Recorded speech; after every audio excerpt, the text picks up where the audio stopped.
Je ferai une petite introduction puisque j'ai la tâche d'animer cet échange, et puis ensuite une petite introduction peut-être pour rappeler quelques questions que j'ai entendues d'ailleurs dans les stands, des questions d'aujourd'hui sur la place de l'arbre en ville notamment. Donc à ma gauche, je présente donc Caroline Molly, qui est paysagiste et qui est également auteur d'un ouvrage vraiment déterminant sur cette question de l'arbre en ville. Il s'agit de l'urbanisme végétal. Claire Adjé, que vous connaissez peut-être, qui est déjà intervenue hier soir sur l'univers incroyable du système racinaire de l'arbre, qui justement a bien expliqué toutes les questions que posait la place que l'on donne à l'arbre dans la ville, ou en tout cas au sort qu'on lui réserve. Agnès Souriceau, paysagiste et également paysangiste, je ne sais pas si ce terme, tu pourras nous l'expliquer plus précisément, qui a travaillé depuis 15 ans sur un protocole d'expérimentation sur des semis ligneux sur un terrain stérile de la SNCF dans la région parisienne, et qui maintenant a développé une installation sur ce même terrain. Et puis Denis Fraisier, paysagiste au CAUE de l'Hérault, le Conseil d'architecture, urbanisme et environnement. Donc je vais essayer de faire court pour mon introduction, pour vous laisser la possibilité d'échanger librement et de vous exprimer.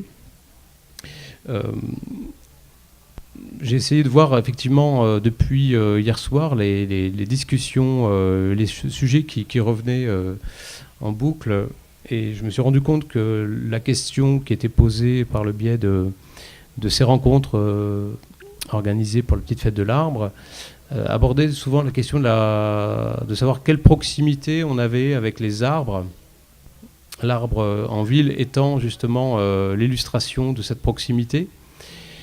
Sachant que l'arbre en ville, c'est quelque chose d'historique, de culturel.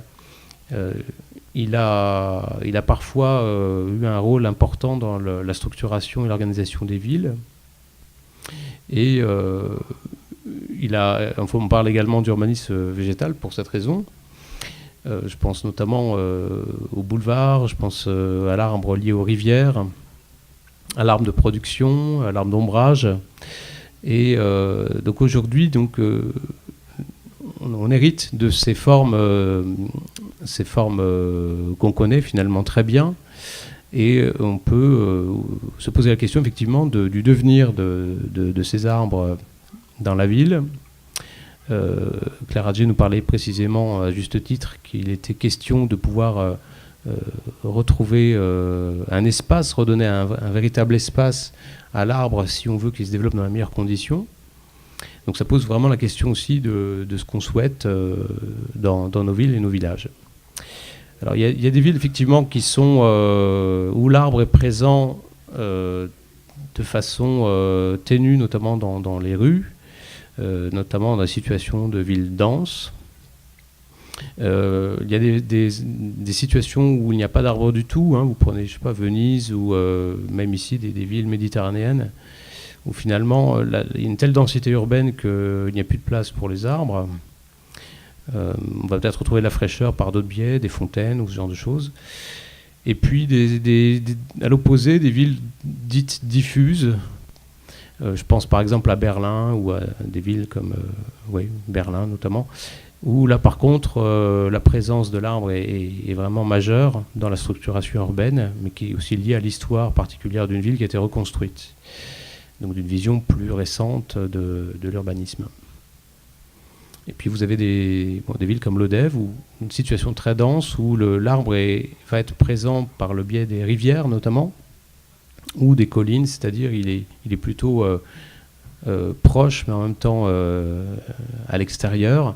Et on va le retrouver sous une forme notamment d'alignement, de grands ensembles, notamment sur les esplanades, qui sont une signature historique également, là plutôt 18e et 19e siècle. Alors, sans aller très loin pour évoquer tous ces sujets, puisque le sujet est très vaste, on peut peut-être rappeler quelques points qui me semblent vraiment déterminants, et je laisserai aux intervenants peut-être la possibilité de rebondir sur ces sujets-là. En fait, ça questionne finalement, d'une part, la relation qu'on a aux arbres, et quand on discute aussi avec tous ou toutes, on se rend compte qu'on a tous une histoire ou un souvenir d'un arbre qui nous a marqué, soit pendant l'enfance, soit de façon plus récente.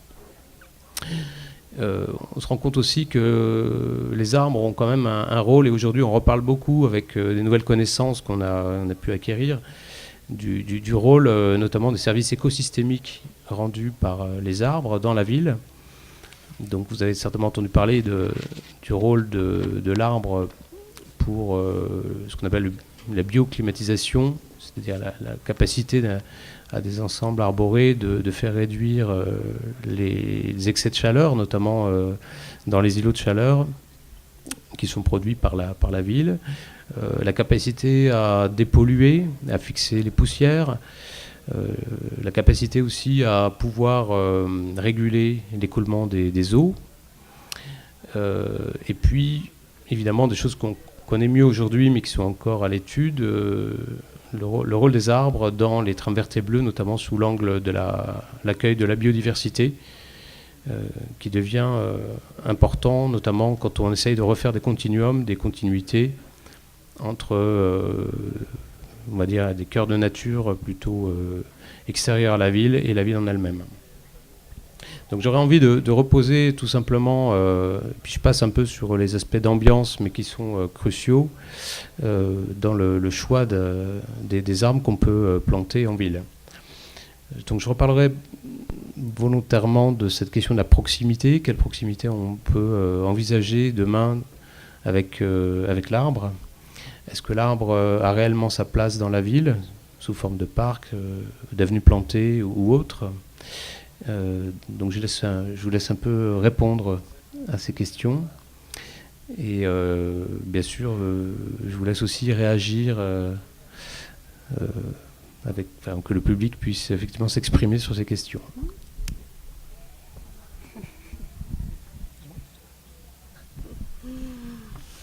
Merci d'être là, merci de m'avoir invité à parler de ce sujet passionnant qui m'a habité, je dois dire, pendant mes 30 ou 40 années d'exercice professionnel en tant que paysagiste.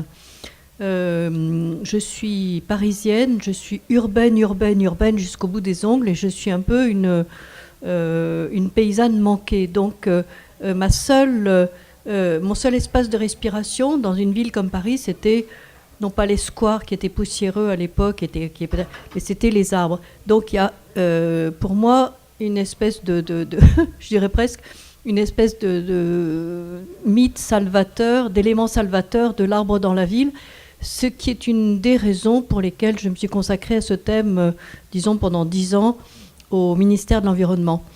Je pense que, aujourd'hui, je crois qu'il y a des tas de gens qui sont très spécialisés pour exprimer une réalité, une urgence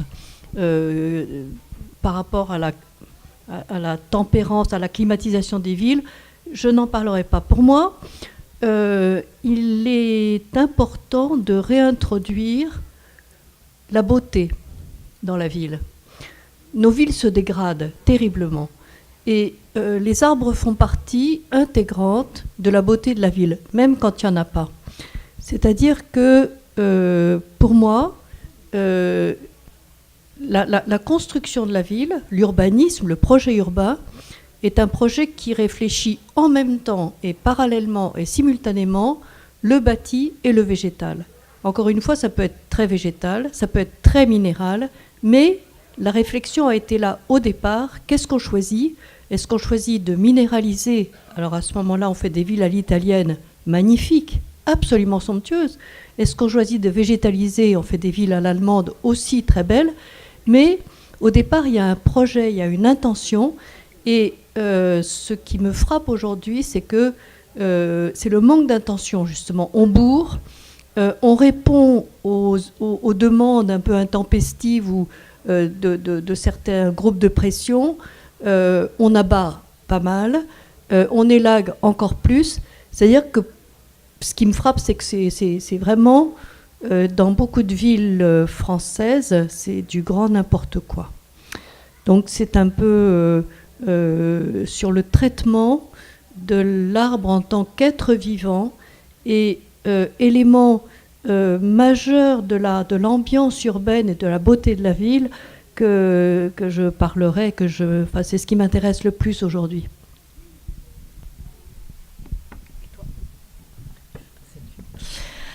Alors moi, j'ai une déformation, je suis biologiste. Donc pour moi, la présence de l'arbre en ville et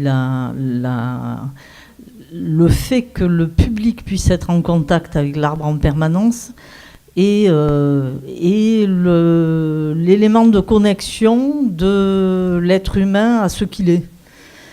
Et je pense qu'en ville, finalement, ce sont les parcs, ce sont les endroits où on voit des végétaux, où on peut se resituer en tant qu'organisme vivant à l'intérieur d'une masse d'organismes vivants. Sinon, on est vraiment complètement déconnecté des réalités. Là, je rejoins Caroline sur le sujet. C'est vrai qu'une vie urbaine de Parisiens, RER et métro et passage en souterrain vous fait perdre un peu la connexion avec la réalité de la chose vivante, du fait qu'on est éphémère, du fait qu'il faut réfléchir au fait qu'il y a un temps, et puis le temps après il disparaît, que je le verrai à titre professionnel, on est dans la requête de l'hypersécurité des arbres. Il est inconcevable maintenant qu'on dise aux gens qu'ils doivent sortir des parcs quand il y a des grands coups de vent. Il est difficile de dire aux gens mais la forêt ça peut être dangereux. Donc il y a cet aspect-là et pour moi je pense que c'est super important effectivement de refaire rentrer du biologique qui n'est pas sécuritaire à 100% à l'intérieur de la ville pour redonner un peu cette dimension-là. Voilà, donc moi c'est plutôt sur cet aspect-là que je l'aborderai. Et après je me dis qu'il y a le temps qui passe et que le temps qui passe, il faut le montrer aussi à travers le végétal. Le végétal, il est là, il naît et il meurt. Et il faut arriver à montrer aux gens que c'est parfaitement normal qu'il soit là, qu'il passe un temps et puis qu'il disparaisse. C'est pas facile forcément à admettre parce qu'on n'aime pas ça. Mais voilà, c'est se reconnecter à des réalités assez basiques d'être vivant. Ok. Donc moi, je vis aussi la moitié du temps, on va dire les 3/4 du temps dans les champs et 1/4 du temps en ville. En ville, dans un contexte urbain qui est, je pense, en venant ici, je me rends compte à quel point un des pires, puisque c'est la région parisienne. En fait, je m'y habitue, même si je ne suis pas du tout de cette région-là à l'origine. Mais en fait, cette formation de paysagiste qui est la mienne au départ, aujourd'hui, je suis également agricultrice et l'exploitation sur laquelle je suis est effectivement dans des champs qui n'ont rien à voir avec ceux que j'ai pu traverser en venant ici. C'est des champs qui sont complètement désarbrés. Et en fait, on a des paysages en France qui ont un rapport complètement différent à la relation à l'arbre. En Île-de-France, c'est très criant, c'est-à-dire qu'on a des territoires ruraux qui sont absolument dépeuplés et en termes de paysans et dépeuplés en termes d'arbres. Et paradoxalement, les arbres se sont retrouvés en ville dans un rapport qui est un rapport ornemental. C'est-à-dire l'arbre des champs est devenu une contrainte environnementale, notamment via la PAC. La PAC a défini en fait ce qui était pour l'agriculteur des choses qui produisent et puis des choses qui l'emmerdent. Et l'arbre faisait partie des choses qui contraignaient l'activité agricole, de par la mécanisation, mais pas que. Et en ville, l'arbre est devenu un immeuble. Donc ça, c'est la loi paysage qui a dit ça. C'est-à-dire que quand on plante des arbres, c'est justement pour faire beau, mais de quelle beauté parle-t-on? Parce que, en fait, dans les paysages ruraux, on voit que c'est quand même l'usage qui fait la beauté, et que tous ces arbres paysans qu'on ne voit plus dans nos campagnes, eh ben, c'était des arbres qui avaient une fonction, donc soit pour faire du bois d'œuvre, soit pour faire du bois de chauffage, pour faire du fourrage animal, pour faire de l'osier, enfin chaque arbre avait sa place. Et donc effectivement, là, il y a une crise de l'arbre, mais autant dans les champs que dans la ville. Et l'attachement complètement déraisonnable, je trouve, qu'on peut avoir vis-à-vis de certains arbres en ville. Aujourd'hui, par exemple, on voit des architectes qui construisent autour d'un arbre. Quand il y a une parcelle qui a la chance d'avoir encore un arbre, les architectes soucieux de préserver l'environnement et les arbres vont construire autour. Et qu'est-ce qui va se passer? Les spécialistes des racines va le dire, c'est-à-dire qu'on va stocker tous les matériaux de construction au pied de l'arbre, même si on va protéger le tronc, et puis 10 ans plus tard, l'arbre il meurt. D'ailleurs, un symbole intéressant, c'est l'école d'architecture de Belleville qui a fait ça. Donc, ils ont construit autour de l'arbre, et l'arbre aujourd'hui, il est mort au milieu de l'école. Donc voilà, on ne sait pas justement vivre avec cet élément qui est aujourd'hui considéré comme un immeuble, mais qui reste vivant. Et l'arbre n'a pas d'usage en ville, sinon une fonction d'ornement. Un arbre en ville, moi j'avais des prix, ça coûte 250 € par an et par arbre, en moyenne. Ça veut dire que quelque chose qui fait que coûter, faut savoir ce que ça rapporte. Aujourd'hui, effectivement, est-ce qu'on peut se permettre d'investir dans des choses on ne sait pas très bien ce qu'elles rapportent. Et dans les champs, c'est exactement la même chose. C'est-à-dire qu'une haie, pour un agriculteur, si elle fait que coûter en entretien, elle n'a aucune chance de perdurer. Donc on est dans une relation, pour moi, qui est quelle est la relation vraiment pour le coup qu'on nourrit avec les arbres en termes de beauté, mais aussi en termes d'économie et en termes de fonctionnalité. Parce que moi, j'aurais la faiblesse de croire que la beauté découle de l'usage et inversement. C'est-à-dire qu'il y a de la beauté gratuite, mais en fait... voilà, il faut les choses. Enfin, il n'y a rien de plus beau qu'un arbre tétard, par exemple. Enfin, je trouve. Après, c'est subjectif. Voilà, c'est quand on a une relation en fait avec les éléments, et quelle est cette relation qu'on a avec les arbres, et de cette relation, naît la beauté ou pas. Et moi, je trouve qu'en ville, on a une relation assez morbide à l'arbre, et que les arbres peuvent devenir moches en ville parce que justement, ils ont injonction d'être beaux, injonction de pousser, donc on va les planter gros, on va leur mettre tout un tas de dispositifs autour pour qu'ils puissent vivre, mais en fait les arbres qu'on plante aujourd'hui, dans 30 ans ils seront plus là, parce que c'est une façon de faire qui ne va pas dans la pérennité de la vie de l'arbre. Donc je pense que voilà, est-ce qu'on est encore capable d'attendre qu'un arbre grandisse en ville? Dans le parc de Versailles, par exemple, quand on regarde les gravures anciennes, les arbres étaient tout petits, on ne les a pas plantés grands. Donc est-ce qu'aujourd'hui on serait capable de se dire on va planter petit et on va attendre que les arbres poussent plutôt que de les planter déjà adultes? Voilà, c'est une question posée.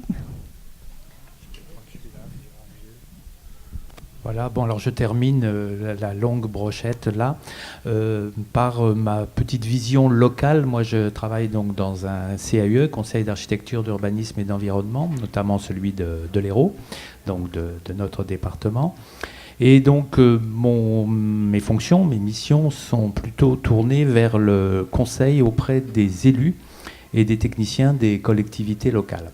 Et depuis maintenant de bien longues années, que je pratique effectivement ces liens avec les élus, je peux vous dire qu'il est très difficile de faire passer l'idée que l'arbre est un élément d'abord vivant, deuxièmement que ce n'est pas un élément qui amène que des contraintes, et qu'il est important pour le cadre de vie de tous les habitants et des visiteurs et des touristes qui sont nombreux dans notre département, que effectivement l'arbre soit mieux considéré.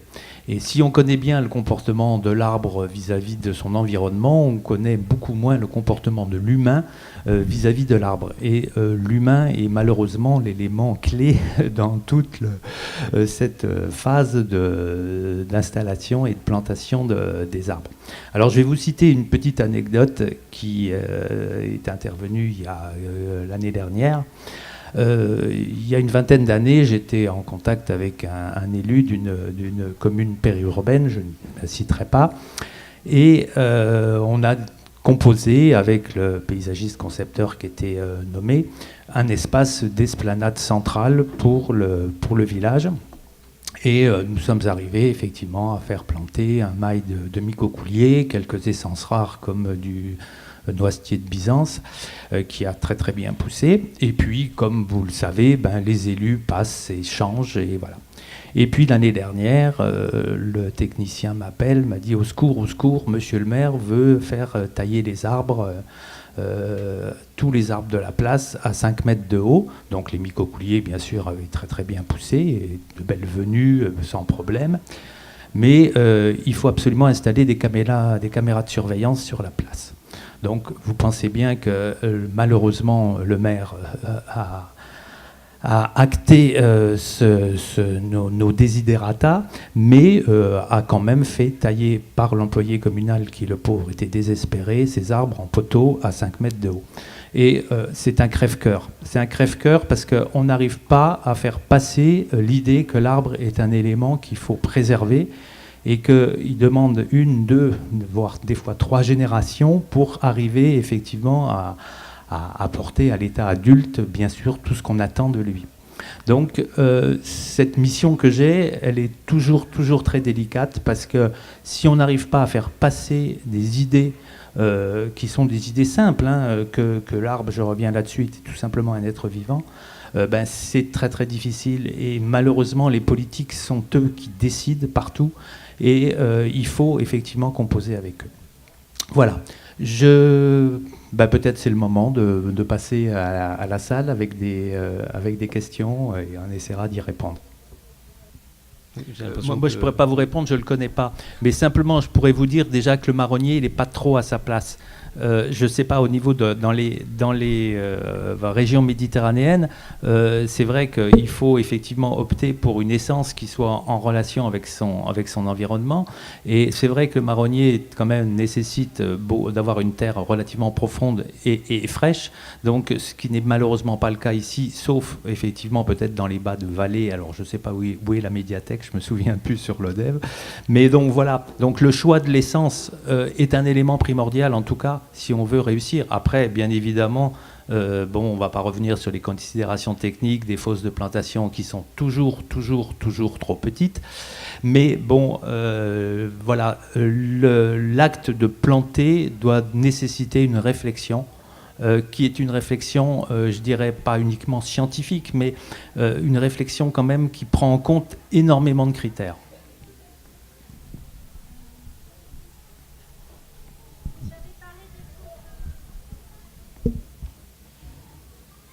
Bonjour, merci. Vous avez justement parlé du volume des fosses de plantation. Moi, je viens de l'Aveyron, puis il y a une dizaine d'années, il y avait justement dans une réunion de la communauté de communes du Vallon de Marcillac, un paysagiste et lagueur qui avait tapé du poing sur la table en disant que les arbres, on les prenait jamais en compte dans le patrimoine, et il a dû émouvoir toute l'Assemblée, puisqu'après il y avait des articles dans les journaux, et donc il a fondé une petite association avec un projet d'arboretum éclaté et un recensement sur chaque commune d'un arbre remarquable, ce qui a été facile à trouver. C'est la campagne, et il y a quand même de beaux arbres là-bas. Et justement, je voudrais savoir le volume des fosses de plantation en ville aujourd'hui. Parce qu'ils avaient fait des recherches, et apparemment, à Rodez, il y a 100 ans, ça pouvait aller jusqu'à 20 mètres cubes. Voilà. C'était dans la... L'underground, c'est moi. Il est très variable, le volume des fosses. En fait, il est défini dans le cahier des charges de la plantation. Et il va être en fonction souvent du volume que veulent bien donner les concepteurs à la création de la zone de plantation. Mais moi, la notion de fosse de plantation m'a toujours embêtée, parce que c'est une espèce de moyen de cautionner l'acte. L'important, c'est pas la fosse de plantation. L'important, c'est que l'arbre puisse sortir de la fosse de plantation et coloniser l'encaissant. Donc, même si vous faites des volumes énormes, et j'ai diagnostiqué un aménagement paysager il y a peu de temps ici dans une petite commune que je nommerai pas, il y a de très grosses fosses, mais elles ont été ouvertes dans un environnement qui est complètement stérile. Les arbres sont en pot, ils sont en train de mourir. Donc, la problématique, c'est qu'est-ce que je peux donner comme espace et volume à l'arbre qui lui permettent de sortir de l'endroit où je l'implante. Et l'urgence chez nous, c'est les continuités hydriques. C'est-à-dire si l'arbre n'a pas d'accès à l'eau naturelle du sol, un volume de fosse de plantation ne suffira jamais pour avoir un arbre de développement tel qu'on souhaite l'avoir dans nos communes ici, c'est-à-dire le beau micocoulier dont on parlait Denis. Donc il faut impérativement, on peut faire une petite fosse. Moi j'ai sorti des arbres à Lyon, et Lyon est quand même dans des conditions climatiques qui commencent sincèrement à ressembler à ce qu'on a, hein. Eh bien des arbres plantés dans les années 70, à l'époque où c'était la période tout bagnole, rue Garibaldi, à la sortie de la gare de la Pardieu, ils étaient plantés dans des fosses 1 mètre sur 1 mètre sur 1 mètre, donc des fosses de 1 mètre cube. Mais ces machins, en 20 ans, ont fait des arbres qui faisaient 1 mètre de diamètre, parce qu'ils ont accédé à la ressource naturelle. Donc le volume de fosse, c'est négligeable si... voilà. C'est l'accès au terrain naturel qu'il faut trouver. Et en ville, il est vraiment difficile à trouver. Donc, on parlait de trames vertes et bleues, je réinsiste, je l'ai déjà dit hier, elles ont pour moi un fondement si on envisage la trame brune avant. Et la trame brune, c'est la continuité des sols. Si on fait des espèces de volumes qui sont isolés, on n'arrivera pas à faire une jonction entre différents petits écosystèmes. Peut-être qu'on peut rajouter une chose, c'est que ça dépend aussi de la taille de l'arbre qu'on plante. Plus on va le planter gros, plus il aura été transplanté déjà plusieurs fois, plus il aura en fait un volume racinaire qui aura été contraint. Et de toute façon, cet arbre-là n'aura pas une durée de vie comme il pourrait avoir si il avait été planté de manière moins contrainte. Et donc c'est ça aussi qu'il faut... On en parlait en aparté juste avant, c'est-à-dire qu'on croit gagner du temps en les plantant gros. Si un arbre, on le plante jeune, il va plus facilement trouver, son système racinaire va plus facilement trouver des failles et s'implanter que si on le plante déjà adulte. En fait, ça, c'est un véritable souci. On est la seule génération qui n'a pas vraiment planté pour les générations futures. Alors qu'on reconnaisse aujourd'hui les arbres remarquables que les générations passées ont entretenus, c'est super, mais il faudrait pouvoir savoir ce qu'on va laisser de nous, ce qu'on a planté aux générations futures. Et par rapport aux fosses de plantation, ça me rappelle un projet d'architecte aussi qui avait fait une dalle de parking, des parkings, et dessus il y avait une dalle sur laquelle il voulait planter des arbres. Et il me dit, tu vas être contente, j'ai fait un caisson, donc d'1 mètre de circonférence, et qui plonge jusqu'à 12 mètres pour que l'arbre aille rejoindre le terrain naturel. Alors quand on fait ça, en fait, c'est l'enfer pavé de bonnes intentions, c'est-à-dire que ça coûte très très cher, mais en fait l'arbre, il va pas y aller comme ça. Et en fait, un arbre, ça a aussi tendance à aller horizontalement. Il y a des racines pivotantes, évidemment, mais là, quand même, un arbre, pour qu'il tienne bien, il faut qu'il ait aussi une assise horizontale, quoi. Là, en fait, il va avoir du mal à la faire, son assise horizontale. J'avais envie de vous demander quelles étaient les contraintes de l'installation d'un arbre en ville au vu des enjeux liés au réseau. Monsieur Fraisier évoquait tout à l'heure le positionnement de certains élus vis-à-vis de ces craintes-là. Madame, vous évoquiez 250 € par arbre et par an d'entretien. À vérifier, hein, ça c'est un chiffre, ouais, ça dépend du vent, ça dépend, ouais. Ça dépend. Mais en gros, ça coûte, en fait, ça rapporte pas. je voudrais saluer la présence d'un élu municipal dans la salle. Je ne le citerai pas pour le laisser tranquille, il est en week-end.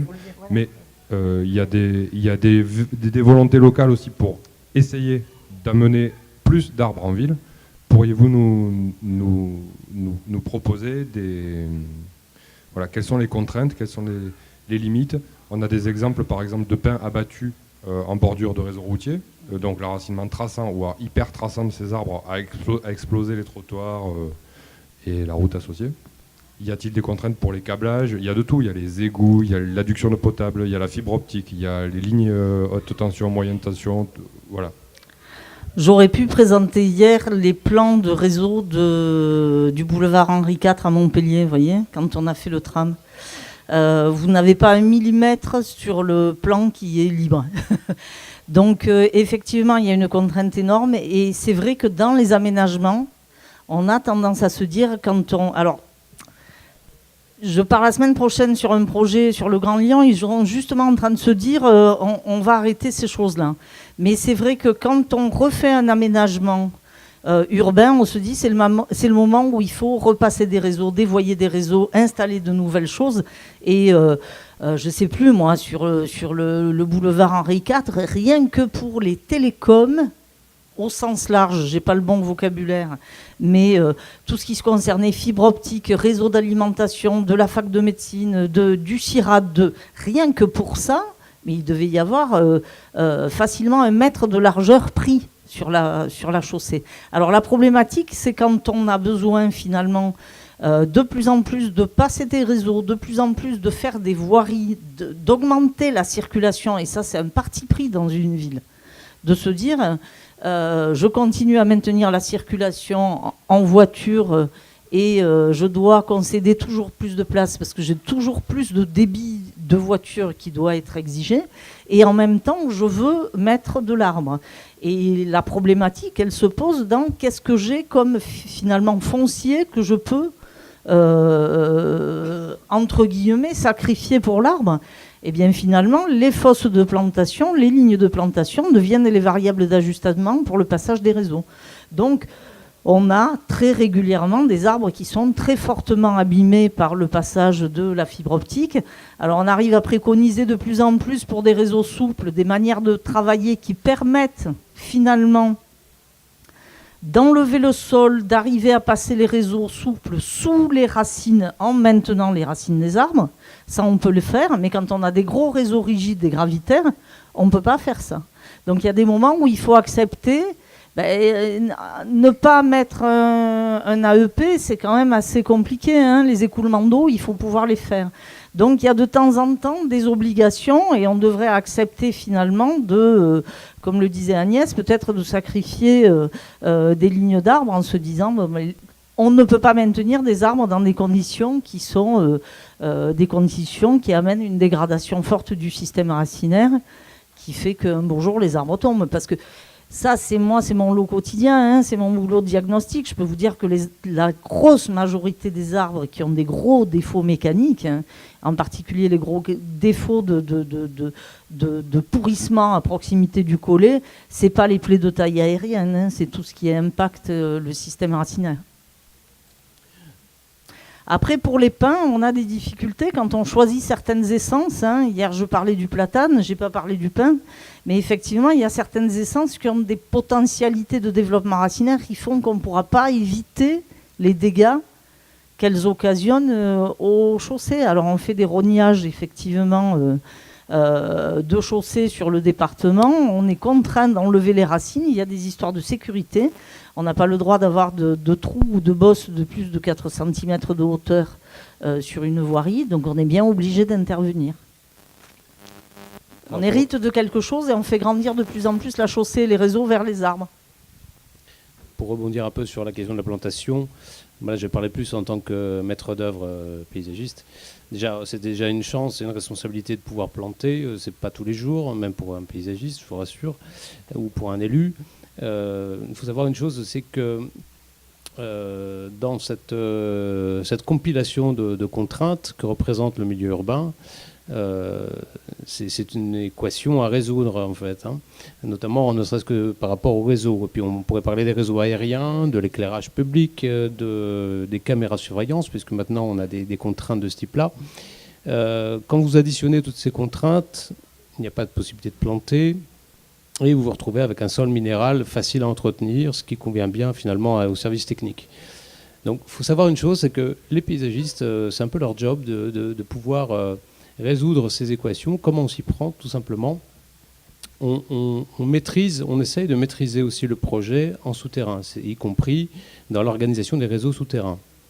Alors c'est pas toujours facile, puisqu'il y a des contraintes financières, des contraintes techniques, mais je vous cite par exemple un point sur lequel on peut intervenir, c'est faire regrouper tous les concessionnaires sur un réseau technique.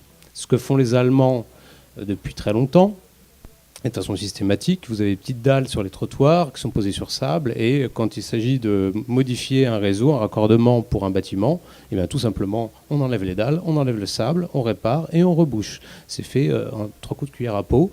C'est pour ça qu'à Berlin vous avez par exemple des trottoirs avec des dalles sur sable ou des petits pavés. Alors ce qu'on essaye de faire, c'est justement de retrouver une certaine intelligence dans l'organisation en souterrain et en aérien, pour donner les meilleures conditions à l'arbre de pousser. C'est-à-dire, par exemple, sur Lyon, on parlait de fosses de plantation. Couramment, depuis une quinzaine d'années, Lyon pratique au minimum 12 mètres cubes par arbre en mélange terre-pierre, c'est-à-dire un système qui est quand même poreux et qui favorise largement la reprise des arbres, et en essayant de faire des fosses groupées notamment, hein. Voilà, donc cette précision pour rappeler que le travail des paysagistes ne se limite pas finalement à la plantation des arbres, mais aussi à tout l'aménagement urbain extérieur, et qu'en fait c'est un raisonnement global. Il faut peut-être retenir ça. Et souvent on oublie qu'on a une capacité, en fait, en tenant compte de tous ces critères, de trouver des solutions tout à fait qualitatives. Et moi j'avais envie de réagir à ta question justement du côté des élus. Comment il y a un très bon livre là qui est sur le stand de Trait d'Union sur l'homme qui aimait les arbres de Chalandas, qui est un très bon mode d'emploi pour les élus. C'est-à-dire que l'idée c'est alors c'est pas de la planification, mais l'idée c'est de décider les choses. C'est ce que disait Agnès. Quand on veut planter, il faut qu'on puisse planter. Donc dans une ville, il faut avoir la connaissance de son sous-sol et la connaissance de savoir qu'est-ce qu'on fait et à quel endroit finalement. Et ce qui devrait être un peu un préalable à tout projet d'aménagement, c'est de ne pas réfléchir la ville par des secteurs d'aménagement, mais bien d'avoir une vision globale. J'ai un patrimoine arboré, qu'est-ce que je veux faire avec ce patrimoine arboré? Comment je veux le renouveler? Je veux créer des espaces plantés. Où je le fais, comment je le fais, et de se poser ces questions-là, qui sont plutôt des questions globales, de réfléchir vraiment en amont sur la ville, plutôt que de lancer des projets et du coup d'être un peu dans des formes urbaines qu'on évoquait tout à l'heure, l'arbre systématique d'alignement dans la rue, voilà, qui est certes une qualification à un certain moment donné, mais je pense qu'on aurait tout à gagner à expliquer aux citoyens également ce qu'on veut faire dire à la ville. Ici à l'Odève, on a des berges, on a des rivières qui passent, on a des paysages qui sont singuliers. Qu'est-ce qu'on veut faire à l'Odève? Comment on veut se retourner vers l'eau ou pas? Comment on passe d'un espace à l'autre? Comment on régénère un parc monument historique qui est complètement dépérissant? Voilà, et je pense que c'est vraiment ces visions-là qui sont d'abord des visions un peu d'analyse et de gestion de son patrimoine. On ne part pas de rien. Donc faire avec le passé et construire vraiment le futur de la ville. Moi, je voudrais dire que votre t-shirt de Pays Arbres, en fait, il est vraiment super parce que, en général, quand on regarde un arbre, c'est vrai qu'on ne voit que la partie visible, et que la question de l'arbre en ville permet effectivement de penser aussi la ville par le sous-sol, et que c'est ce que tu disais. Et là, pour le coup, c'est un vrai outil. C'est comme, voilà, c'est-à-dire que l'envers du décor, il est aussi important que le décor. transport, si c'est de ça dont on parle, et que c'est vrai que tout ce qu'on ne voit pas en général, c'est négligé, et qu'on devrait aussi aménager la ville en partant peut-être de son sous-sol, et que là, on aurait peut-être des villes un peu plus intelligentes, si c'est aussi le terme à mettre en avant, parce que c'est ça, en fait. On a oublié en fait toute une partie invisible. Et l'arbre, en fait, parle de ça. C'est-à-dire qu'il y a la partie visible et il y a toute la partie invisible. Et je crois qu'il y a un livre aussi qui met ça en avant. C'est-à-dire que tout ce qui est invisible est aussi important que le reste.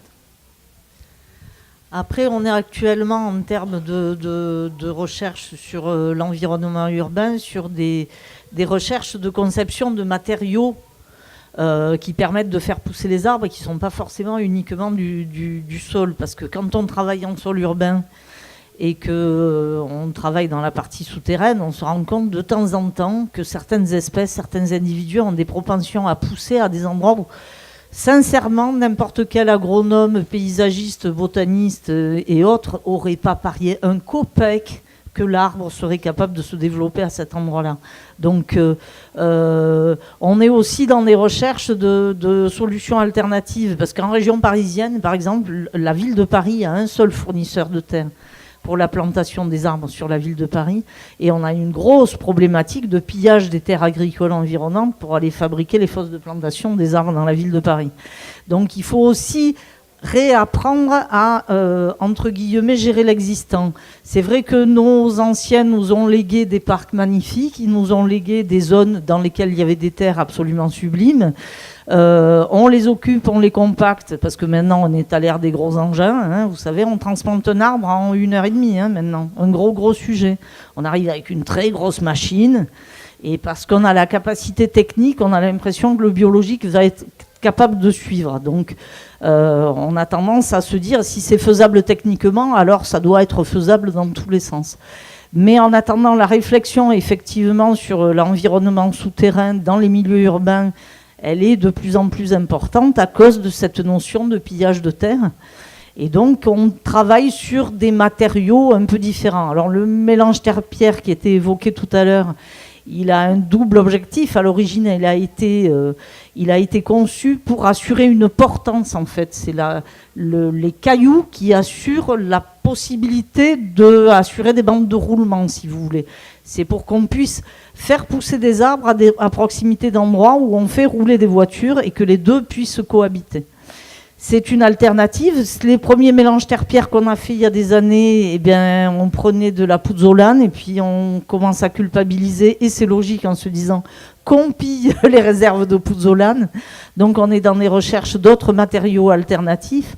Mais voilà, on est vraiment en phase de prospective par rapport à qu'est-ce qu'on peut fabriquer comme environnement souterrain en ville et comment on pourrait en fait aménager, comme il était dit, et le penser en amont réellement l'environnement souterrain. Après, je suis un peu gênée parce qu'on pourrait espérer qu'il y ait quelqu'un à la tête du bateau, et je m'arrêterai là, qu'il y ait quelqu'un à la tête du bateau dans une commune qui ait une vision d'ensemble, hein, et qui puisse dire on insuffle une politique. Il n'y a pas beaucoup de collectivités où c'est comme ça. Et quand vous regardez le nombre d'aménageurs que vous pouvez avoir dans une communauté urbaine ou une métropole, ben, pour arriver à mettre tout le monde à l'unisson, c'est pas toujours facile. Donc parfois les projets sont très beaux et puis juste à côté ils sont complètement ratés parce que c'est pas les mêmes.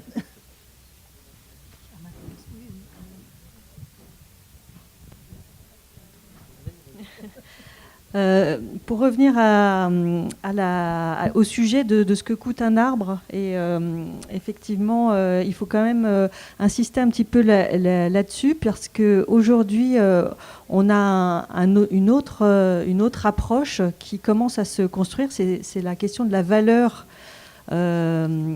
écologique en fait, d'un arbre. Aujourd'hui, on ne sait pas trop la calculer, sauf... Voilà, alors tu pourras en parler, mais en fait c'est ça, c'est que aujourd'hui effectivement si un arbre coûte, on peut imaginer qu'il rapporte des choses, notamment stockage de carbone, notamment. Et tout ça, c'est en train de se mettre en place. Ça va prendre un certain temps. Ce qui est vrai en ville est aussi vrai dans les champs, c'est-à-dire qu'on va regarder aussi les services écosystémiques que les arbres vont pouvoir rendre en fait dans tous les milieux, et peut-être aussi pouvoir rémunérer les agriculteurs par rapport au fait qu'ils réimplantent des arbres dans leur agrosystème, avec une rémunération. Donc la PAC travaille dessus, tout un tas d'aménageurs travaillent dessus. Et là, du coup, ça donne une relation entre l'aménagement des villes et l'aménagement des campagnes, puisque aujourd'hui, avec les notions de compensation environnementale, c'est dans les champs qu'on va compenser les impacts environnementaux des grands projets urbains. Je pense au Grand Paris, mais toutes les métropoles ont ces questions-là. Et donc la loi de 2016 sur les compensations environnementales devient très contraignante. Et aujourd'hui, un aménageur qui détruit un milieu doit compenser dans des proportions qui sont définies, et suivre la réalité de cette compensation pendant une trentaine d'années. Et donc ça donne une vraie valeur en fait à ces aménagements qui sont liés à de la compensation. Après, en ville, proprement dit, peut-être que tu connais mieux la valeur qu'on peut donner à un arbre en ville.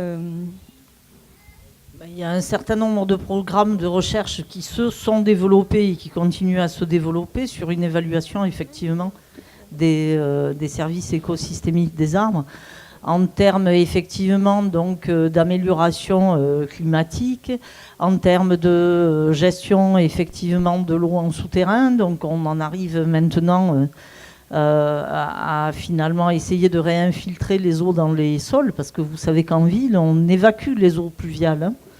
Donc elles ne sont pas censées être stockées dans les sols. Et à côté de ça, on arrose les arbres. Donc on a quand même des problématiques.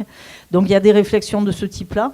Après, il y a des réflexions effectivement sur les conditions de santé. Il y a des réflexions sur l'état de santé et l'état psychologique des gens par rapport à la présence d'arbres et à l'absence d'arbres. Et tout ça commence petit à petit à se chiffrer. Et par ailleurs, on est en train de rentrer ce genre de paramètres dans des barèmes d'évaluation de prix des arbres. Donc, on a un prix effectivement pour un gestionnaire qui est l'arbre à la plantation, l'arbre à l'entretien, les tailles de remontée de couronne, les tailles d'entretien, l'enlèvement du bois mort, toutes ces petites choses-là. On fait des prix moyens, mais ça, c'est vraiment ce que le gestionnaire d'arbres directement doit sortir. Après, le gestionnaire, il ne met pas forcément ça en face de tous les services que l'arbre rend. Et c'est la démarche qui est nouvelle et qui s'initie de plus en plus maintenant. Excusez-moi, j'ai pris le débat en cours, mais est-ce que vous avez déjà évoqué la question du changement climatique par rapport aux arbres en ville ? Je ne suis pas compétente là-dessus.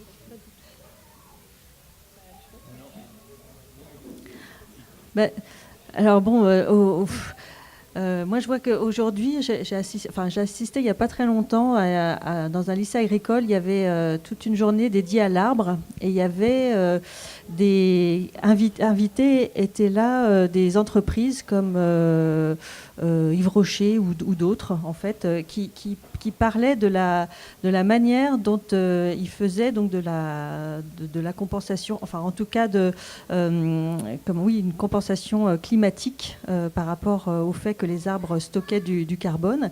Et donc en général, c'est aujourd'hui en fait une espèce de on n'est pas sûr, on sait que ça crée un microclimat, un arbre, ça c'est sûr. Après, par rapport au changement climatique global, on sait aussi que les arbres, c'est quand ils poussent qu'ils stockent le plus de carbone. Après, des chiffres fiables, je ne pense pas qu'on... Moi, je pensais simplement à l'adaptation des essences. Ah oui, par rapport au changement climatique.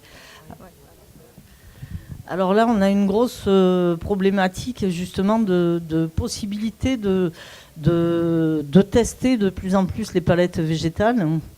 On ne peut pas dire que les filières de production des arbres s'organisent vraiment de manière collective sur le test de nouvelles espèces. On a eu ces grosses difficultés-là dans le choix des espèces qui sont censées repeupler les bords du canal du Midi.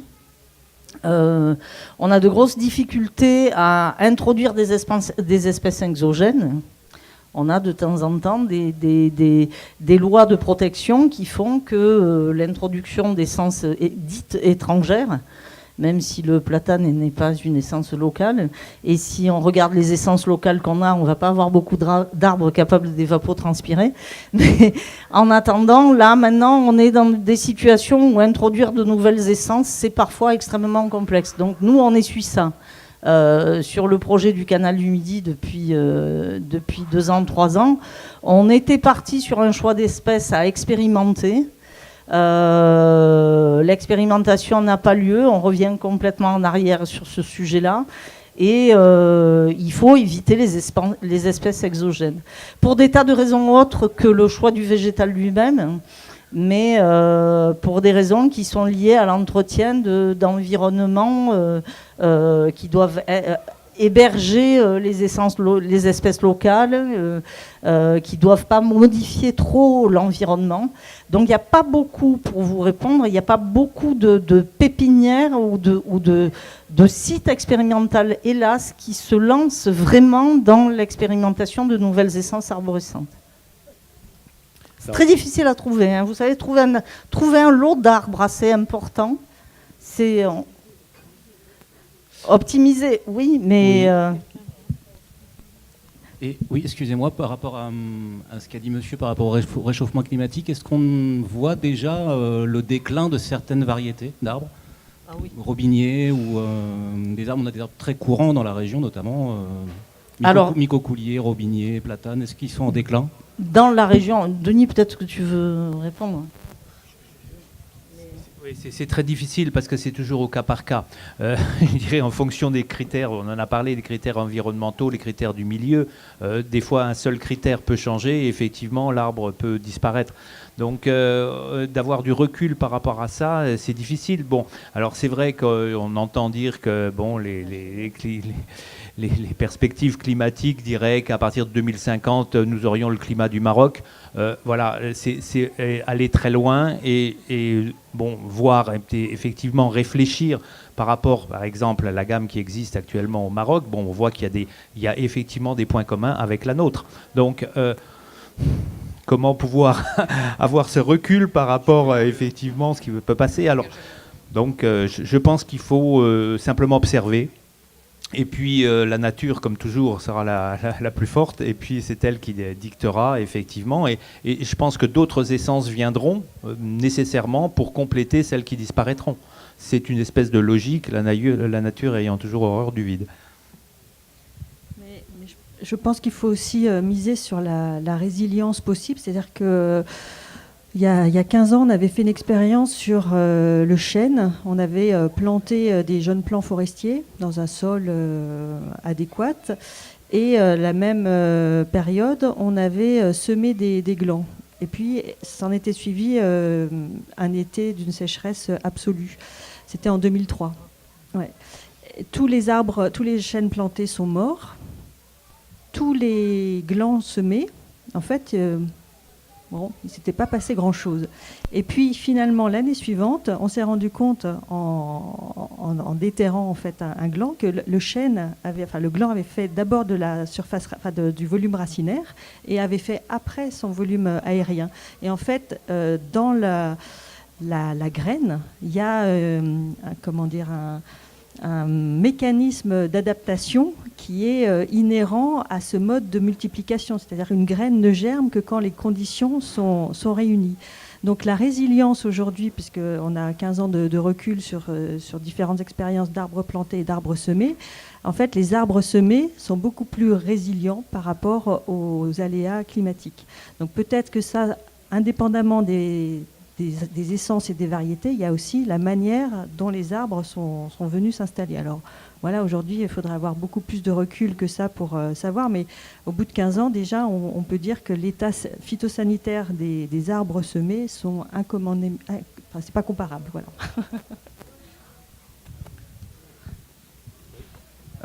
Bonjour, alors j'ai 2 questions. Moi. La première, c'est est-ce que vous avez entendu, enfin j'imagine que oui, le label végétal local?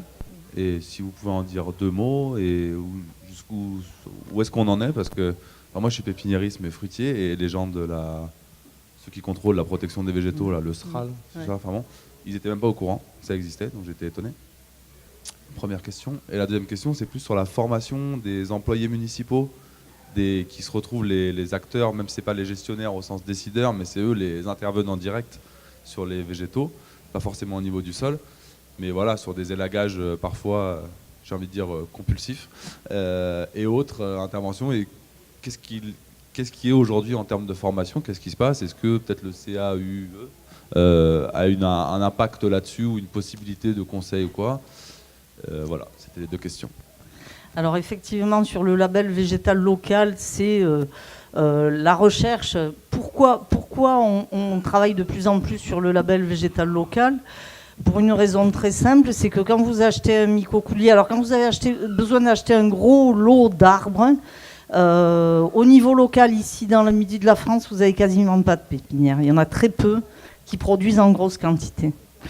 Des pépinières dans lesquelles les arbres poussent, hein, pas des gens qui commercialisent des arbres. Et quand on a besoin d'acheter des gros lots d'arbres, eh bien, on se retourne très souvent vers des pépinières étrangères. Alors, on a dans le milieu du paysage l'expérience et la vision, les deux, que les pépinières du nord de l'Europe produisent des arbres de bonne qualité, qui sont très homogènes, etc., etc. Mais après, quand on va vraiment travailler en pépinière, comme moi je le fais, on se rend compte que vous avez des arbres qui ont fait 3 fois le tour de l'Europe, c'est-à-dire ils sont démarrés en Italie et puis ils sont commercialisés par les pépinières d'Europe du Nord. Et en termes de développement durable, faire 3 fois le tour de la planète à un végétal, on peut se poser des questions. Donc l'idée déjà d'avoir des végétaux qui poussent dans nos environnements, dans nos types de sols, sous nos conditions climatiques, et qui en plus n'ont pas fait 3 fois le tour de la planète, est beaucoup plus intelligent pour espérer qu'ils s'adaptent à l'environnement dans lequel on souhaite les faire pousser. Après, c'est des histoires de marché public, donc c'est pas toujours évident, hein. Il y a des histoires de prix, il y a ce qu'on appelle des BPU. Si la maîtrise d'ouvrage ou la maîtrise d'œuvre impose le label végétal local, à ce compte-là, on peut avoir du végétal local, mais si elle ne l'impose pas, on achète au prix. Il y a ce premier aspect. Et votre deuxième question, c'était sur la formation des agents des villes. Alors moi, je suis formatrice dans des centres de formation professionnelle, en plus d'enseigner dans différentes écoles et à l'université. On forme des gens dans le paysage. C'est pas pareil que dans l'élagage. Dans le paysage, des gens qui font des formations professionnelles en aménagement paysager et qui vont être acteurs de la plantation, qui vont être des jardiniers, ont souvent un BP aménagement paysager. Et en fait, le végétal arbre est la partie connectée. Trop compliqué, trop gros, Donc on n'enseigne pas beaucoup en BP aménagement paysager. Et même en BTS aménagement paysager, on n'enseigne pas beaucoup l'arbre. Voilà. Hélas, on espère, ça va arriver. Après, pour l'élagage, par contre, ils sont formés à la biologie de l'arbre, mais les structures sont indépendantes, donc chaque centre de formation donne sa thématique. Il fait valider sa formation auprès du ministère, hein, il est obligé de la déposer, mais après la manière dont il la décline va être variable.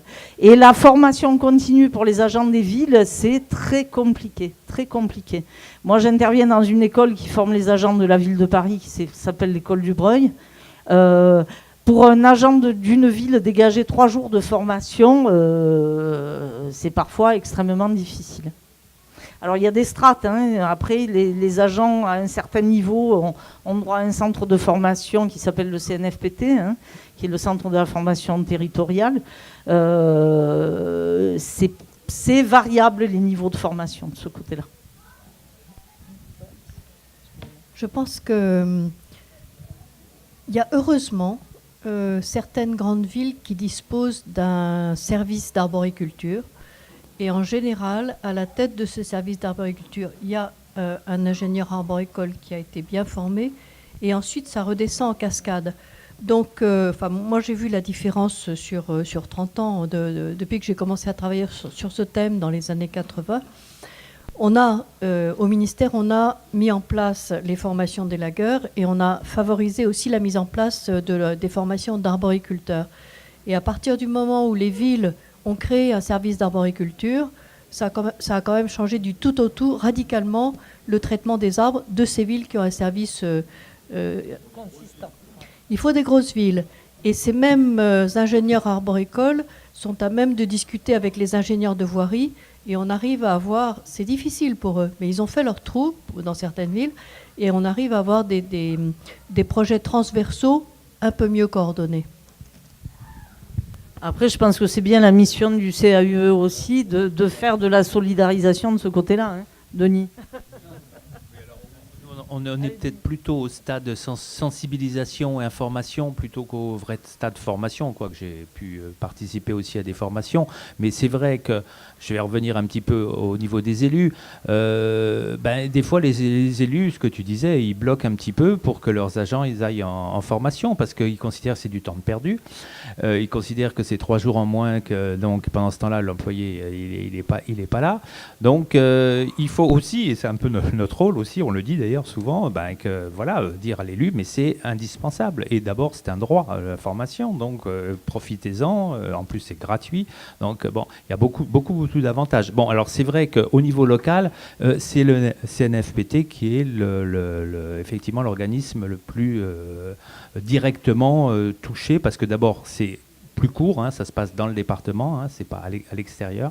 Et il y a toujours des bonnes formations qui sont faites par le CNFPT. Bon, ça dépend des thèmes, hein, mais en général, c'est d'un bon niveau.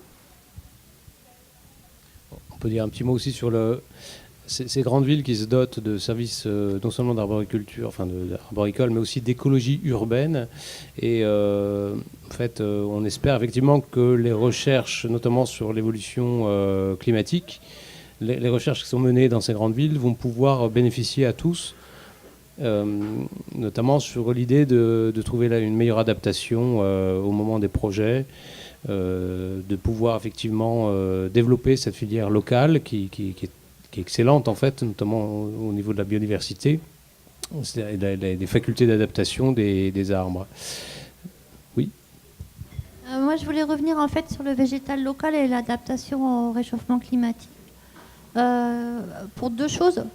Déjà, lors d'une balade botanique, c'était dans le Gers il y a 1 an et demi, on a vu, c'était en août, un végétal de bord de rivière qui était à la fois en graines et à la fois en fruits, ce qui était complètement étonnant.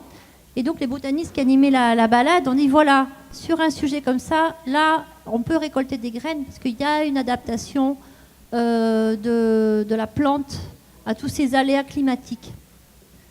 Bon, après, le végétal local, moi j'avais suivi donc une formation avec arbres et paysages de l'Aveyron. Et donc il faut savoir que dans toutes les régions où il y a des associations arbres et paysages, ils participent avec leurs adhérents bénévoles à des récoltes in situ de graines selon un cahier des charges qui est précis. Et donc tout citoyen peut se former déjà à la récolte de graines. Ça permet aussi de reconnaître le végétal. Après, chacun essaye de chercher des méthodes un peu alternatives pour se réapproprier la connaissance de la germination des graines. Ce qui n'est pas gagné. On devait faire une formation dans le Gers et puis le gars a quitté son poste au dernier moment, on ne l'a pas fait, mais il avait mis au point plein d'outils, des brosses, des tamis. Et moi-même, j'ai été récolter au bord de rivière des graines de viorne-aubier que j'ai mis à stratifier dans du sable selon un certain système inspiré du travail d'Emmanuel Roland, le petit jardin des écoliers. Donc un lot où j'avais dépulpé, j'avais enlevé cette pulpe, l'autre j'avais gardé la pulpe. Bon, le lot dépulpé a mis 2 ans à germer. Et donc, j'ai 4 plants de viorne-aubier qui viennent du bord de ma rivière. Et je pense que, au-delà des services techniques, c'est un savoir-faire que chaque citoyen, je dirais même, il a le devoir de se réapproprier pour essayer de transmettre quelque chose aux générations futures. Puisqu'en fait, la base du végétal local, comme vous le disiez, c'est ce marché international, tous ces clones, les maladies qui arrivent et tout ça. Voilà. Oui, alors merci de votre intervention. Moi, je me faisais la réflexion en regardant les stands qu'il n'y avait pas de stand qui montre l'arbre sous forme de sa graine. Et je trouve que c'est une connaissance de l'arbre qui manque beaucoup souvent. Là, on est en train de parler des racines, c'est déjà très nouveau. Mais alors la graine, c'est encore, ce sera dans la prochaine étape certainement. Et puis ce que vous dites, c'est vrai qu'on a envie de remettre au goût du jour ce beau métier de glandeur. Je ne sais pas si on va finir là-dessus, pourquoi pas. Est-ce qu'il y a encore une réaction ou deux? Oui, au fond de la salle.